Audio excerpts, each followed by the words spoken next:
என்னடா பெரிய புடிக்கியா நீ? மாமல் கொண்டு வந்து கொடுக்க முடியாது? டேய் மயிறு, காதுல விழல செவ்வுல பிஞ்சிரும். என்னடா மாமலு பர அவங்க அண்ணாவோட ஆளுங்க மாமல் தர முடியாது. என்னடா பண்ணுவ? இப்ப பாடுற நீ எப்படி மாமல் தர்றன்னு.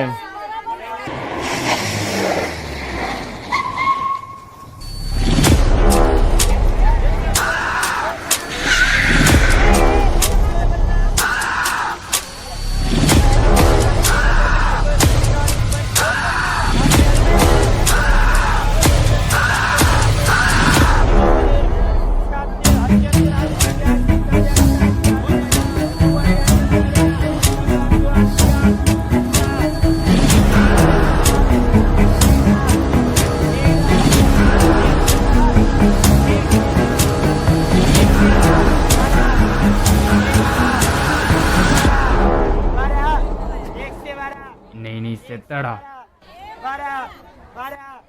என்னடா மயிறு, அண்ணனை பார்த்தோன்னே பம்முற ஒத்த இங்கே ஒண்ணு வெட்டி போச்சிருவேன். இந்த ஒரு வாட்டி விட்டுருங்க ப்ளீஸ். இப்ப விட்டுறேன். நான் யாருன்னு ஒழுங்கா அவங்கிட்ட சொல்லி வை.